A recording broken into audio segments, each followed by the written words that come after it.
बोलिए श्री सद्गुरु महाराज जी की जय। सच्चे दरबार की जय। उमापति महादेव की जय। सियावल रामचंद्र महाराज की जय। प्रिय भगवत प्रेमियों, एक बार फिर आप सभी का आज की सत्संग सभा में हार्दिक स्वागत है, अभिनंदन है। प्रभु की विशेष कृपा से आपको फिर से नियमित सत्संग प्राप्त होते हैं और इन सत्संग के माध्यम से आप अपने आध्यात्मिक जीवन का आनंद उठा रहे होंगे, अपने जीवन को लाभान्वित कर रहे होंगे, ईश्वर की ओर अग्रसर होंगे। आज भी कुछ अनेकों विचारों को लेकर के हम आपके मध्य उपस्थित हैं। भाइयों बहनों,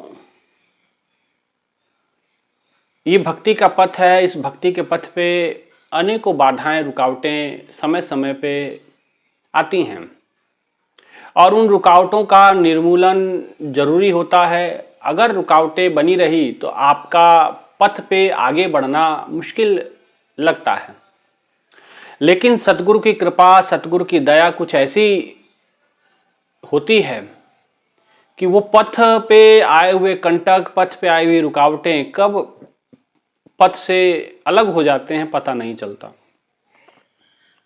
ये प्रभु की कृपा है। यही होता है निरंतर बढ़ते रहना। यही होता है जब आप निरंतर बढ़ते हैं तो आप पाएंगे कि पथ से आप रुकावटें अपने आप छटते जाएगी। कब आपने कोई बाधाओं को पार कर लिया आपको पता ही नहीं चलेगा। इसलिए भाइयों बहनों, हमें डट करके पथ के ऊपर, इस भक्ति के मार्ग के ऊपर चलना होता है। भक्ति का मार्ग कोई ऐसा नहीं कि भाई लापरवाही से आप चले, हो जाएगा, बीत जाएगा। ना ना ना, ये इस पे आपको बड़ा ध्यान देना की आवश्यकता पड़ती है, ध्यान से चलने की आवश्यकता पड़ती है। सजगता से, सतर्कता से इस मार्ग पे बढ़ने की आवश्यकता होती है। क्यों सतर्कता चाहिए, क्यों सजगता चाहिए? जैसे बाहर आप घरों के अंदर ताले लगाते हैं लोगों से बचने के लिए, चोरों से बचने के लिए, कि चोर लुटेरे आकर के हमारी घर की पूंजी को चुरा ना लें, धन को चुरा ना लें। क्यों? इसी प्रकार से मनुष्य के भीतर भी 5 चोर बसते हैं। काम, क्रोध, लोभ, मोह, अहंकार। ये पांचों चोरों से भक्ति को बचा के रखना होता है। इन भक्ति के शत्रुओं से निपटना होता है। इस भक्ति के पथ पे बढ़ते हैं तो ये शत्रु हमेशा आपको भक्ति के पथ से पथभ्रष्ट करने के लिए अग्रसर होते हैं। आप भले चैन से सो जाते हैं, लेकिन ये चोर कभी चैन से सोते नहीं हैं। ये 5 चोर जो है हमें हमेशा भक्ति के मार्ग से हटाने का प्रयास करेंगे और पांचों बारी बारी प्रयास करते रहेंगे। इसीलिए सजगता की आवश्यकता है और सतर्कता की आवश्यकता पड़ती है। इसलिए महापुरुषों ने कहा, मुसाफिर जागते रहना, नगर में चोर आते हैं। मुसाफिर तो हम हैं ही, क्योंकि हम एक लंबी यात्रा पे निकले हैं। जो यात्रा के दौरान हमको बहुत सारे पड़ाव पार करने हैं और एक ऐसा दौर भी आएगा, एक ऐसा समय भी आएगा जब इस यात्रा को हमें पूर्ण विराम देना है। और उस विराम को देने के बाद हमारी असली परीक्षा शुरू होने वाली है, जब हम परमात्मा के घर जाते हैं, जहां हमारा लेखा जोखा होना होता है। इसलिए ये हमारी यात्रा को खराब करेंगे, बिगाड़ेंगे। इसलिए संतों ने कहा कि मुसाफिर जागते रहना। आप मुसाफिर हैं, सर्वप्रथम आप ये जाने की मुसाफिर हैं। चलते रहना है, जागते रहना है, और एक तो चलना भी है, ऊपर से जागरूकता भी जरूरी है ना। अब आप कहोगे कितना चलेंगे और कितना जागेंगे? कोई व्यक्ति 12 घंटे सो सकता है, 12 घंटे चल सकता है, इससे ज़्यादा कितना चलेगा? सोना भी जरूरी है। लेकिन ये अध्यात्म का पथ है।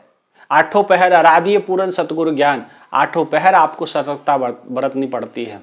एक छोटा सा छिद्र भी नैया को डुबाने का कार्य कर सकता है। एक छोटे से नींबू के बूंद भी, नींबू की खटास भी, हल्की सी एक बूंद भी अगर दूध में पड़ जाए तो दूध खराब हो सकता है। इसी प्रकार से ये विकारों में से कोई एक अंश भी किसी भी विकार का रह गया तो आपकी भक्ति को समूल नष्ट करने का वो मादा रखता है, पूरा उसके अंदर ताकत है।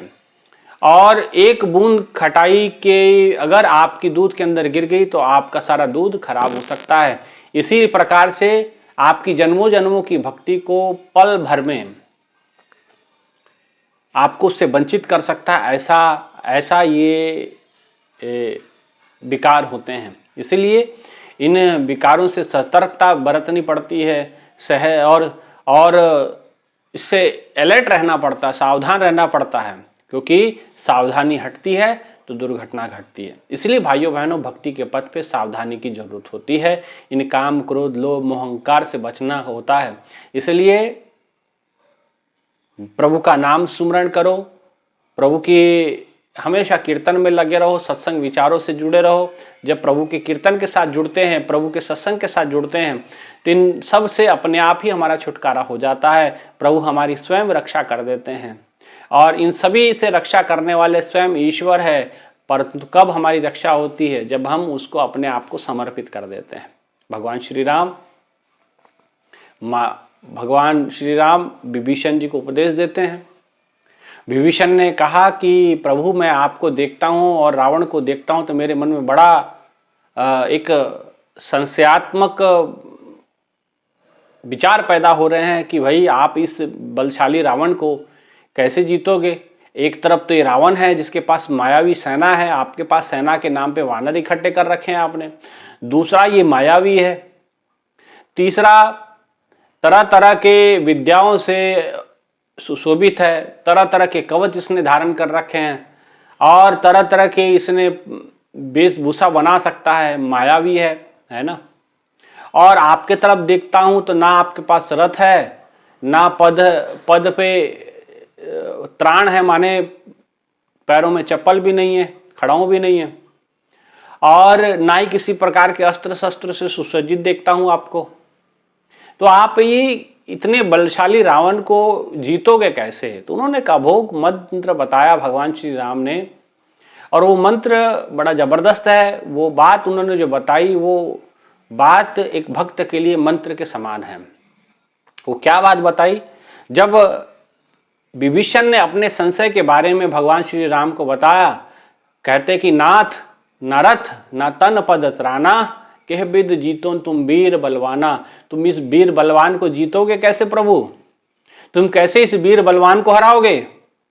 आपके पास ना नाथ, ना रथ, ना तन पर त्राना, ना आपके पास रथ है, ना तन पे पूरे कपड़े ही हैं, ना पद में खड़ाऊ ही है, चप्पल ही है। और दूसरे तरफ रावण ने तरह तरह की माया विद्या जानता है, और तरह तरह का बलशाली भी है, और मायावी सेना भी इकट्ठा कर रखी है।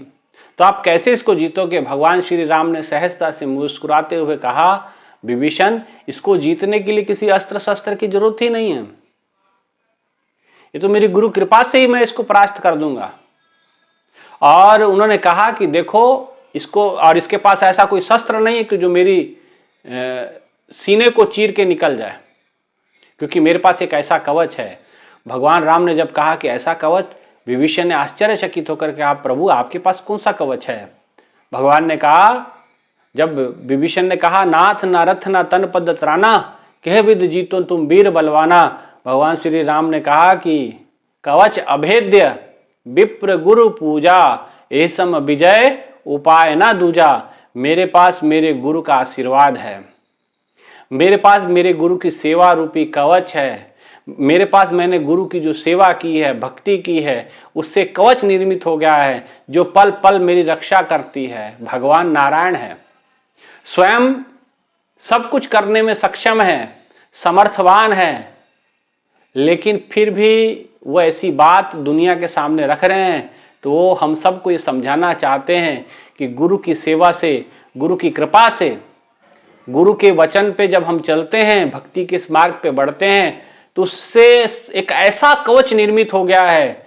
ये रावण तो क्या, रावण के पास कोई ऐसा शस्त्र नहीं है, कोई ऐसा अस्त्र नहीं है, ना कोई ऐसी विद्या है जो मेरे सीने को चीर के पार कर सके, क्योंकि मेरे ऊपर, मेरे अगल बगल एक ऐसा कवच बना रखा है, बन गया है, बनाया नहीं पड़ा। आशीर्वाद तो रहता है, ऐसा आशीर्वाद रूपी कवच मेरे गुरु का है। कवच अभेद्य विप्र गुरु पूजा, ऐसम विजय उपाय न दूजा। इसलिए रावण को हराने के इससे दूसरा उपाय कोई है नहीं, यही उपाय पर्याप्त है, इसी से ये हार जाएगा। और इसको तो मैं क्या मारूंगा, इसके तो अपनी मैंने इसको मार दिया। ये तो खुद अपने अहंकार, क्या होता है कि अहंकार ही इंसान को मार देता है।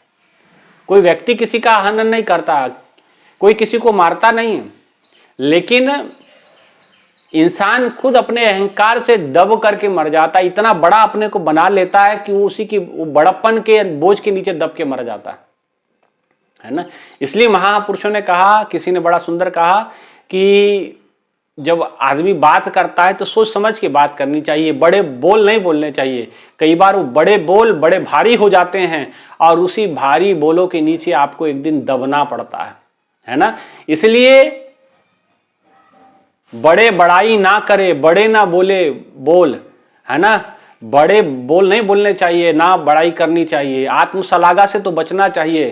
कहा जाता है कि एक बार युधिष्ठिर जी से किसी ने पूछा, यक्ष ने पूछा, मैंने चर्चा पहले भी की थी कि बहुत सारे प्रश्न उसमें हुए थे कि कई सबसे भारी क्या है, धरती से भारी क्या है, काजल से काला क्या, आकाश से बड़ा क्या है।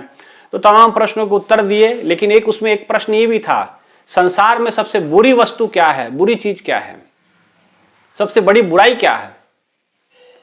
तो उन्होंने कहा कि आत्म प्रशंसा, आत्म सलाघा, या हमारी कोई प्रशंसा करते हैं, कहते हैं कि ये जो प्रशंसा है यही दुनिया में सबसे बुरी चीज है। ये प्रशंसा इंसान को डुबो देती है ना। इसलिए एक बार प्रभु श्री राम जिस समय सब वानर सेना को कह रहे थे कि हनुमान ने ऐसा किया, हनुमान ने वैसा किया, तो हनुमान ने दोनों कानों में उंगली डाली और जोर जोर से भगवान का नाम सुमरण करने लगे और जय श्री राम से मुख जोर जोर से बोलने लगे। मतलब प्रभु त्राही माम, ऐसा काम मत करिए आप, ऐसा आप हमारी अगर प्रशंसा करेंगे तो हमारा तो अंत बिल्कुल निकट दिख रहा है ना। तो कहने का मतलब जो अपनी प्रशंसा खुद ही मुख से, एक तो प्रशंसा दुनिया करती है ना, तो उससे भी बचना होता है और खुद आत्म प्रशंसा से भी बचना होता है। आत्म प्रशंसा का मतलब आत्मसलाघा, अपने मुंह मियाँ मिठू बनना या अपने मुख से अपनी ही बड़ाई करना, ये तो और भी खतरनाक हो जाती है ना। इसलिए आत्म सलाघा इसको कहते हैं। तो ये आत्म सलाघा जो है, आत्म प्रशंसा जो है, अपनी स्वयं की बड़ाई या स्वयं की प्रशंसा करना, ये मृत्यु के समान होता है, वो व्यक्ति को बहुत छोटा कर देती है। इसीलिए अपनी आत्म प्रशंसा से बचें, अपनी बड़ाई से बचें, है ना। ये आत्म प्रशंसा ही, किसी के द्वारा की गई प्रशंसा हमारे पतन का कारण बन सकती है, क्योंकि वो प्रशंसा हमारे अहंकार का कारण बन जाती है। नारद जी के साथ ऐसा हुआ, नारद जी की प्रशंसा कर दी गई, नारद जी फूल के कुप्पा हो गए कि मैंने तो कामदेव को जीत लिया। भगवान शिव ने तो कामदेव को भस्म कर दिया था, उनके अंदर इतना सामर्थ्य नहीं था कि वो क्षमा कर दे, अरे मैंने तो कामदेव को हराया भी, क्षमा भी किया, मैंने तो मारा तक नहीं, तो मेरे से बड़ा कौन क्या विजेता है। लेकिन बाद में देखिए स्वयं नारद जी कैसे चक्रव्यूह में फंस गए, है ना। तो कहने का मतलब जो कामदेव को कह रहे थे जीत लिया, वही कामदेव में फंस गए, काम में फंस गए। इसलिए ये आत्मसलाघा, आत्म प्रशंसा ठीक नहीं होती है।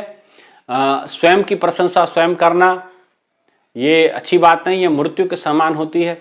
इसलिए आत्म प्रशंसा से बचें, क्योंकि ये अहंकार को जन्म देती है और अहंकार बहुत किसका विनाश करते। रावण का पतन होने का कारण उसका अहंकार ही था, ऐसा कहा जाता, बड़े विद्वानों ने ऐसा कहा गया, है ना।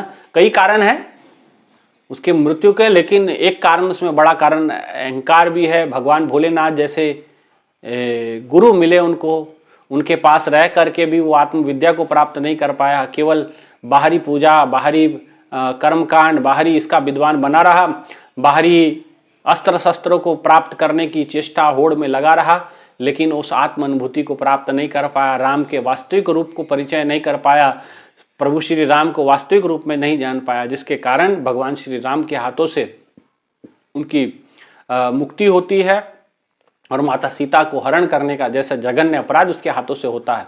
इसलिए भाइयों बहनों, हमें आत्म प्रशंसा से बचना है, आत्मश्लाघा से बचना है, और ये मृत्यु के समान है। अगर हमारी कोई प्रशंसा करे तो ऐसे लोगों से दूर हो जाना है और स्वयं का चिंतन करना है, आत्मविश्लेषण करते रहना है। जब आत्मविश्लेषण करते हैं तो आप कहीं ना कहीं अपनी बुराइयों को दूर करने का प्रयास करता है। यही भक्ति का पथ है। भक्ति के पथ पे सतर्क रहने का मतलब ये है कि अपना आत्मचिंतन और आत्मविश्लेषण करें और प्रशंसा से दूर रहें।